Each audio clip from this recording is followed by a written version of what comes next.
Salut, salut, j'espère que ça va bien aujourd'hui. Moi, je suis super excitée parce que dans 48 heures, dans à peu près 2 jours, je pars pour la France. Un voyage qui était pas prévu dans mon horaire parce que, bon, tu connais, je t'ai déjà parlé des bootcamps. Bon, c'est le bootcamp à Paris. J'avais l'invitation pour aller au bootcamp, aller au bootcamp des élites, et cetera, et cetera. J'avais songé l'année passée, je suis allée avec Lucas. On avait pensé y retourner encore cette année, puis finalement, ben, je me suis dit, je vais prendre ce budget-là, puis on va partir, ailleurs en famille, puis, on va faire un vrai voyage parce que ça fait quand même quelques voyages que je fais pour le bootcamp. Là, je voulais vraiment faire un voyage de plaisance, familiale. Cela dit, mon budget voyage a été investi en Espagne. On part 2 semaines en Espagne, en famille au mois d'août, juillet-août. Et là, un soir, je suis, sur le sofa, un samedi soir, je pense, je suis sur le sofa avec mon chum et là, je suis en train de scroller sur, mon téléphone, puis, je suis sur mon mur Facebook et je lis ce message, je tombe sur ce message de Christine Pedidi qui dit: «Il reste une place pour la résidence d'écriture qui aura lieu le 22 au 26 mai 2023 dans le Vaucluse, dans ce lieu magique. Certaines inscrites veulent écrire leurs conférences, spectacles pour véhiculer des messages forts et faire bouger les choses, et une d'entre elles veut se faire le cadeau d'écrire sur sa vie à l'aube de ses 50 ans. Cette résidence est pour toutes ceux et celles qui veulent inspirer, faire bouger, apporter une vision nouvelle sur un sujet particulier, souvent des expériences de vie sans juste raconter sa vie. Quel merveilleux cadeau, en effet, que de prendre une semaine pour retracer ces moments forts, émouvants et scintillants où on peut être vraiment fier de soi. C'est une expérience vraiment transformatrice dans un cadre juste wow. Info supplémentaire en mode privé. Moi, je lis ça avec les photos. Et là, je regarde Marc puis je dis, je pense qu'il faut que j'aille en France. Je pense qu'il faut que j'aille chez Christine. Là, il faut comprendre que Christine, je l'ai rencontrée, je l'ai connue l'année dernière justement à Paris, dans le cadre du bootcamp. C'est vraiment quelqu'un qui m'inspire beaucoup, que j'adore et elle me parlait ça s'appelle l'Infocamp. C'est une femme qui fait de l'improvisation, qui a acheté un terrain avec son conjoint qui lui fait de la mise en scène et ils ont 4 chambres dans lesquelles ils peuvent recevoir des gens puis faire des camps d'improvisation. Elle fait du spectacle, tout ça et je disais: «Christine, elle a des ânes, elle a, des oliviers, beaucoup, beaucoup de terrain, une rivière, une piscine et cetera». Puis je disais: «Christine, il faut vraiment que j'aille chez toi. Je sais pas pourquoi, il faut que j'aille chez toi. Puis un jour, je vais y aller». Puis je planifiais y aller à l'automne dernier. Finalement, ça a pas fonctionné pour différentes raisons. Je suis allée en République, tout ça et là, quand je suis tombée là-dessus, il reste une place, j'ai dit: «Mais c'est pour moi». C'est vraiment pour moi cette place-là et j'ai l'appel. Alors, je lui écris, le soir même sur WhatsApp et je lui dis: «Allô Christine, j'ai l'appel de ton événement du 22 au 26 mai, tu peux m'en dire plus? J'ai rapidement regardé les billets d'avion et ça serait faisable». Et là, Christine me répond ceci qui est qui est absolument fantastique. Je vais le mettre dans le micro, je ne sais pas si on va bien l'entendre, mais je vais le mettre pour qu'on puisse entendre sa réponse. Et Vicky, alors ça serait tellement, tellement énorme, quoi. L'événement du 22-26 mai, c'est une résidence d'écriture pour, alors à la base, pour écrire sa conférence spectacle, pour vraiment avoir le plan, avoir identifié les moments scintillants et pourquoi on veut faire cette conférence, qu'est-ce qu'on apporte, qu'est-ce qu'on met dedans, quelle est la mise en scène, etc. Mais j'ai de plus en plus de personnes qui m'appellent pour soit écrire un livre, soit avoir justement cette... il y en a une carrément, elle s'offre ce cadeau à l'aube de ses 50 ans. Elle dit, moi, je veux rien en faire derrière, mais enfin aujourd'hui en tout cas, mais je veux avoir ce plan, ce moment sur moi, quoi, en tout cas sur ma vie, etc. Donc voilà, écoute, je pense que le mieux, ça serait de s'appeler pour en discuter, pour voir quels sont tes objectifs, etc. Mais ça serait carrément énorme. Donc j'ai cette réponse-là. ça a fait: «Je vais». C'est sûr que j'y vais et mais là, dans ma tête, dans mon rationnel me dit: «Ben là, ton budget, voyage est passé». Tu sais, on s'entend que, surtout en 2023, après la pandémie, c'est beaucoup plus cher que c'était. Tout est comme presque le double, donc c'est quand même un bon budget là, familial que ça coûte. Donc moi, je faisais pas d'autres voyages en 2023, c'est sûr. Donc ça arrive et là, je me suis dit: «Non, écoute, il faut vraiment que, je suive mon instinct et que j'aille». Et là, c'est drôle parce que je sais pas pourquoi je vais, puis quand je dis je rencontrais à ma mère, à mes amis, je dis: «Je sais pas pourquoi je vais là. En fait, je vais vous le dire quand je vais revenir, parce que j'ai cet appel-là». Oui, je sais un peu, c'est un atelier d'écriture, j'ai un projet qui date depuis, quand même, plusieurs années, là, des dizaines et des dizaines d'années, mais clairement, j'étais pas prête à embarquer dans ce projet-là. Puis là, il ressurgit, de façon, spontanée et non prévue. Alors, je dis aux gens: «Ben, écoute, je sais pas pourquoi je vais, je te le dirai quand je vais revenir». Fait que ça fait un peu curieux, puis les gens me regardent un peu tout croche. Mais, voilà, c'est comme ça. Donc aujourd'hui, je te parle de ma vision de la zone de confort et pourquoi on doit en sortir. Donc je vais te donner des raisons que je crois. Des raisons, 3 raisons pour lesquelles je pense qu'il faut sortir de notre zone de confort à l'occasion et 3 avantages à suivre son instinct. Parce que parfois dans la vie, c'est important de sortir de sa zone de confort puis de prendre des décisions qui semblent irrationnelles. Comme moi, dans mon cas, c'est carrément irrationnel, on s'entend. Mais bien que ces décisions-là qu'on prend sur des coups de tête peuvent être perçues comme impulsives, elles peuvent également être la clé pour nous faire grandir et nous faire évoluer. Donc souvent, on est coincé dans nos routines quotidiennes, puis ça nous empêche de réaliser notre plein potentiel. Puis on est confronté à des défis qui nous semblent insurmontables. On a des peurs. On a la peur de prendre des risques parce que tout est tellement calculé dans notre vie. Le simple fait de sortir de sa zone de confort, ça semble être risqué. Hein, le simple fait d'ajouter un spectre ici et là va tout nous amener en déséquilibre. Donc, c'est épeurant de faire ça. Et c'est précisément à ce moment-là qu'on doit se rappeler que c'est important de sortir de sa zone de confort pour grandir. Et prendre un coup de tête, ça peut sembler, oui, risqué, mais ça peut également être une opportunité de découvrir des nouvelles choses sur nous-mêmes. Puis en prenant des risques, on peut apprendre à gérer l'incertitude, puis à trouver des solutions créatives à des problèmes qui sont difficiles.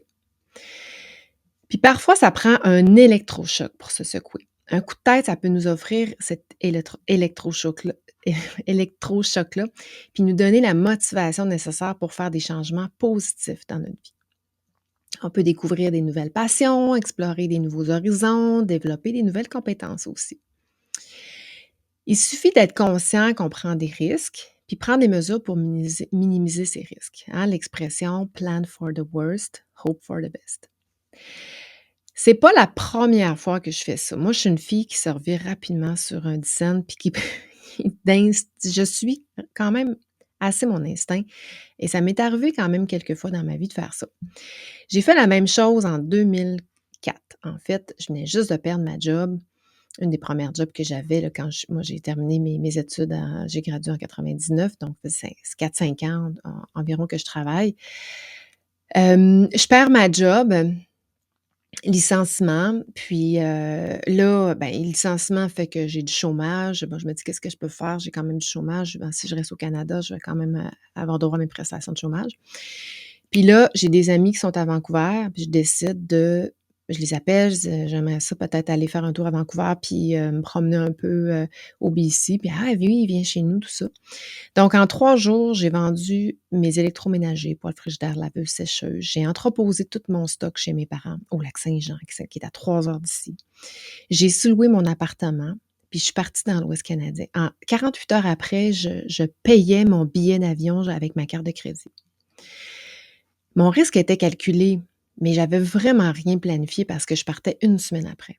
Donc j'avais, oui, un pied à terre chez mes amis à Vancouver, mais j'avais rien d'autre. Je ne savais pas qu'est-ce que j'allais faire de plus. Et moi, mon objectif, c'était de me prouver que j'étais capable de voyager toute seule. Hein, d'être seule au moins pendant 1 mois. Puis au final, je suis restée 8 mois. Évidemment, je ne suis pas restée toute seule parce que voyager il y a rien de pire que de voyager seule si on veut être seul parce qu'on est toujours il y a toujours plein de monde qui viennent se greffer, autour de nous. Mais, dans ce voyage-là, j'ai fait des rencontres extraordinaires qui ont vraiment changé ma vie. Et ça fait presque 20 ans de ça. Puis encore aujourd'hui, il y a des choses que j'ai vécues qui laissent une empreinte dans 20 ans plus tard. Puis c'est drôle parce que, bon, dans ma préparation pour mon atelier d'écriture, je suis tombée sur des photos, mais des écrits aussi de ce voyage-là. Puis ça a été fou de constater à quel point ce que j'ai vécu là-bas, à quel point ça a laissé des traces encore aujourd'hui. Puis on oublie les choses, mais c'est encore là. Puis ma grand-mère était encore en vie dans ce temps-là. Ma grand-mère Jacqueline, elle capotait parce qu'elle allait chez ma mère. Puis là, j'ai appelé ma mère pour pas qu'elle s'inquiète. Puis je me souviens d'avoir dit à ma mère, puis de dire à ma grand-mère, tu sais, le pire qui peut arriver, c'est quoi? C'est que je me retrouve toute seule, en fait. Toute seule puis bon, oublions les aléas du voyage qu'on peut avoir, les risques que ça cause. Oublions le fait que je voyageais sur le pouce, que j'aurais pu me faire agresser, attaquer. Oublions tout ça là, à ce moment-là. Parce que, tu sais, en fait, on parle de risques calculés, mais tu sais, je vais marcher en forêt, seule avec mon chien, je peux aussi me faire agresser. Tu sais, le risque, il est là partout. Mais tu sais, si on fait juste penser à ça, on fait rien dans la vie parce qu'on reste stagnant, puis on a peur, puis c'est nos peurs qui conduisent nos actions. Tout ça pour dire que le pire qui pouvait m'arriver, c'était de me retrouver seule. Puis est-ce que j'étais capable de vivre avec le pire, tu sais, de me retrouver seule? La réponse était oui. Fait que je pense que dans des situations comme ça, faut se dire: «Bon, où sont mes peurs? Où sont mes appréhensions? Puis c'est quoi le pire qui peut m'arriver?» Et si je suis capable de vivre avec la pire conséquence qui pourrait se produire, il y en a pas de problème. Il y en a tout simplement pas de problème. En France, pour moi, l'atelier d'écriture, le pire qui peut arriver, évidemment, bon, c'est un voyage, je peux me faire voler mes bagages, je peux perdre mon passeport, tu sais, il y a plein de choses qui peuvent arriver dans un voyage, mais advenant le cas que tout va bien comme habituellement ça se passe bien. Mais pour moi, c'est que le projet d'écriture n'aboutisse pas à rien, que je fasse rien avec ce projet-là. Puis, vous avez entendu dans le message de Christine, il y en a une qui va s'offrir seulement un cadeau de 50 ans. Moi aussi, ça a résonné en moi parce que ça peut être seulement un cadeau pour moi, mais le pire qui peut arriver, c'est que je fasse rien avec ça.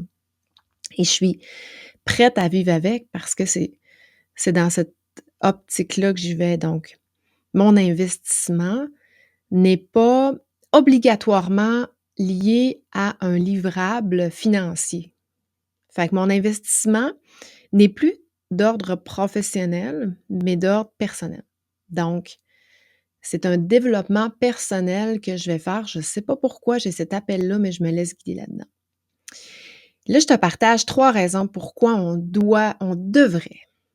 pourquoi je pense qu'on devrait sortir de notre zone de confort et ça n'a rien de scientifique, évidemment. C'est vraiment ce que moi, je pense. Je pense que ça peut être bénéfique pour son développement personnel et sa croissance personnelle.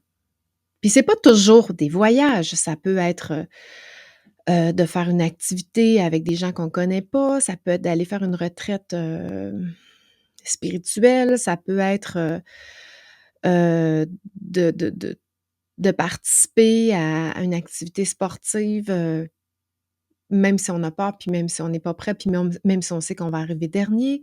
Ça peut être plein de choses de sortir de sa zone de confort. Mais c'est toujours un développement personnel parce qu'on apprend, on croissance. Donc, ça nous permet de découvrir des nouvelles opportunités, des expériences qu'on n'aurait jamais fait ou on n'aurait jamais connues autrement. La peur, l'expérience. Moi, je me souviens d'être arrivée dans une course. Je m'étais inscrite dans la première des lignes. Là, il y avait 2 départs. Je m'étais inscrite dans le premier départ, pensant que j'étais capable de faire ce temps-là. C'était les temps les plus rapides. Je suis arrivée avant-dernière. Puis, Ça m'a carrément sorti de ma zone de confort parce que normalement dans un groupe c'était pendant la pandémie, c'est pour ça qu'ils séparaient les lignes, mais j'arrivais peut-être dans les 10-15 premiers pourcents des meilleurs. Donc là, ça m'amenait à être comme avant-dernière, mais je me souviens, c'est au début de mes podcasts. J'en ai fait un épisode de podcast là, dans les tout débuts. Je me souviens même plus comment ça s'appelait, là.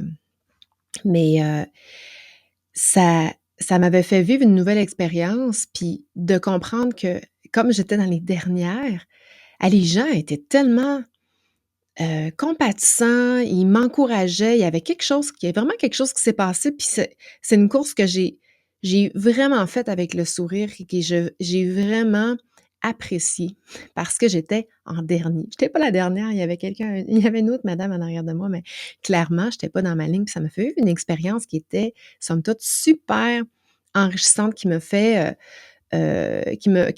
sortir, qui me fait grandir, en fait. Et même chose quand je suis allée dans l'Ouest canadien, tu sais, j'ai vécu des expériences qui m'ont fait, croître au niveau personnel, et mon développe avec les gens que j'ai rencontrés, c'est des choses que j'aurais pas faites. Si par exemple, je suis revenue par les États-Unis, par toute l'Ouest canadien, américain, le sud des États-Unis. Ça, j'aurais pas fait ça autrement. C'était pas prévu dans mon itinéraire de partir, je voulais partir 1 mois. Finalement, je suis restée 8 et je suis revenue avec une autre personne. On s'est acheté une van, puis on a repeinturé la van, puis on a vécu des choses extraordinaires. Ça m'a fait visiter tout l'Ouest américain, la Californie, Nouveau-Mexique, le Texas, le Grand Canyon, la Nouvelle-Orléans et bon, tout le reste là en montant, jusque vers l'Ontario. Donc ça nous a fait voir le Mississippi, la Louisi l'Alabama et cetera. Donc tous les États que j'aurais jamais visités autrement. Donc 1re raison. 2e raison, prendre des décisions qui sont irrationnelles, qui nous sortent de notre zone de confort, ça peut nous conduire à faire des erreurs, évidemment. Mais faire des erreurs, c'est une occasion d'apprendre de ces erreurs et de grandir. Puis en prenant des risques, en faisant des choix spontanés, on peut acquérir des nouvelles compétences, on peut améliorer nos prises de décision à court, moyen et long terme. Parce que quand on ne fait pas d'erreur, on dit on apprend beaucoup dans l'erreur. Puis d'ailleurs, dans les entreprises, on devrait encourager l'erreur. Les entreprises innovantes encouragent l'erreur parce que si tu le fais, tu as appris qu'il ne faut pas que tu fasses ça. Donc, c'est un peu la même chose quand on sort de notre zone de confort. Ça peut arriver que parfois, on prenne ça ne soit pas ça soit pas un bon choix. Peut-être que moi, la France, je vais être déçue, mais en même temps, je vais savoir que, ben, il faut peut-être que bon, je sais pas quoi. En fait, je vais peut-être apprendre quelque chose des erreurs que je vais faire à travers ce choix-là. Et une 3e raison pourquoi on doit sortir de notre zone de confort, à mon avis, c'est que ça peut nous faire découvrir de véritables passions dans la vie. Bon, le voyage, évidemment, ça m'a fait découvrir ça, mais là, l'écriture, je sais pas, tu sais, je suis quelqu'un qui a toujours écrit. Je suis retombée dans mes écrits de mon enfance, là, d'il y a 20-30 ans. Donc, j'ai toujours écrit sur mes émotions, sur mes expériences. J'ai écrit presque dans tous mes voyages. Les récits de voyage, je les ai encore tous. Donc, ça m'a évidemment fait découvrir, puis je parle des peuples, les cultures, tout ça, pour moi, c'est une passion. L'écriture, je ne sais pas encore comment je peux utiliser l'écriture pour moi dans ma vie, mais je suis certaine qu'il y a quelque chose que je peux aller chercher, là, découvrir une passion par rapport à ça. Donc, en explorant différentes opportunités, en prenant des risques, on peut trouver ce qui nous motive vraiment. Ça peut aider à élargir nos horizons, à découvrir des nouvelles passions, des intérêts qu'on n'aurait jamais pu imaginer auparavant. Je ne sais pas qu'est-ce qui va se présenter, mais il y a peut-être des nouvelles passions que j'aurais pas découvertes autrement. Et suivre son instinct peut souvent sembler imprudent ou risqué, mais ça peut également avoir de nombreux bienfaits. Notre instinct est basé sur notre intuition, nos expériences, nos émotions, ce qui nous permet de prendre des décisions qui sont rapides et efficaces sans avoir besoin d'une analyse profonde. Parce qu'on prend des décisions des fois on dit, je sais pas pourquoi, je le sens, faut que ça soit ça. Quand on commence à trop réfléchir, des fois on tourne en rond. Puis le rationnel, c'est bien parce que ça nous permet d'avoir de doser, de pas avoir des déséquilibres. Donc, c'est important quand même d'être rationnel. Mais quand on se fie à notre instinct, on peut sauver beaucoup de temps, puis on peut prendre des fois, on se dit: «Je le savais que c'était ça qu'il fallait que je fasse, j'aurais donc dû m'écouter». Mais j'aurais donc dû m'écouter, est-ce qu'on peut le switcher en je me suis écoutée? Tu sais, je pense qu'il y a ça, quand on a cette pulsion-là, cet instinct-là, il est fort l'instinct, donc il faut l'écouter. Et voici 3 avantages en terminant à suivre son instinct.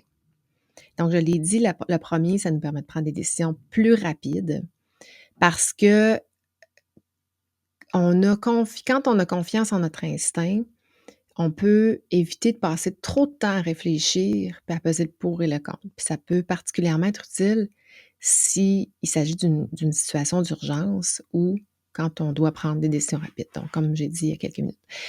Le deuxième avantage, ça peut conduire à une plus grande satisfaction personnelle. Parce que quand on se fait confiance, quand on fait confiance en notre instinct, on est plus fidèle à nous-mêmes et plus fidèle à nos valeurs. Puis ça peut nous aider à prendre des décisions qui sont plus en accord avec ce qu'on veut vraiment dans la vie. Et le troisième avantage, ça peut nous aider à être plus créatifs puis à trouver des solutions innovantes à des problèmes. Puis parfois, les meilleures idées ne viennent pas dans la logique, mais dans l'intuition profonde qui découle de nos expériences, mais surtout de notre créativité.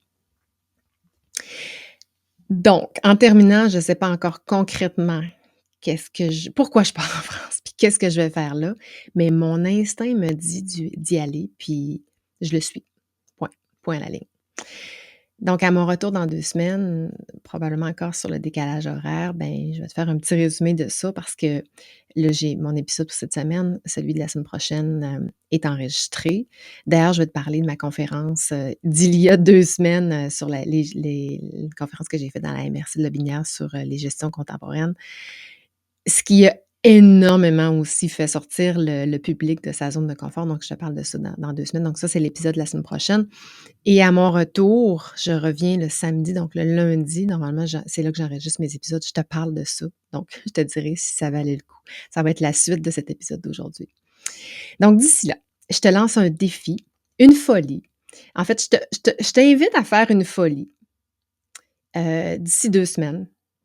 Ça peut être de dire oui à quelque chose que tu n'aurais pas fait autrement ou avec des gens avec lesquels tu n'aurais pas voulu vivre une expérience ou aller à un événement autrement. Donc, ça peut être ça. Ça peut être prendre une décision coup de tête. Ça peut être de faire les choses autrement, de sortir, aller voir des nouvelles personnes, d'aller dans un musée, explorer des choses qui t'intéressent pas habituellement, mais des sujets aussi, ça peut être de lire sur un sujet qui te sort de ta zone de confort. Tu sais, si tu es très rationnel, ça peut être dans un sujet spirituel. Et si tu es déjà spirituel, mais qu'au contraire, la rationalité ça te tanne un peu, tu peux aussi expérimenter des sujets qui sont très scientifiques, tout ça. Tu sais, sors de ta zone de confort et dis-moi comment tu te sens à faire ça, puis où ça va t'amener. En fait, j'aimerais ça savoir où est-ce que ça t'a amené de sortir de ta zone de confort. Je pense que je l'ai dit sur un épisode, mais il y a quelques semaines, je m'étais dit, je dis oui à tout. Je dis oui à tout, puis tout ce qui s'est présenté, j'ai dit oui, puis c'était le fun, ça l'a amené de l'action, ça m'a mis dans l'action, ça a créé, hein, ça amène l'énergie nouvelle, ça change l'air de place. Là, c'est le printemps, tout ça, fait que go, sors de ta zone de confort, puis dis-moi comment t'as vu ça. Donc, soyons fous, soyons folles et vivons notre vie avec plus de légèreté. Donc, sur ça, je te dis ciao, ciao. On se voit. En fait, je te reparle de tout ça dans 2 semaines. J'ai bien hâte de le vivre. Hein. Moi, j'ai toujours le moment avant, le pendant, puis le après. Donc, j'ai hâte de vivre mon pendant, évidemment, mais j'ai hâte aussi de te partager mon après. Donc, ciao, ciao.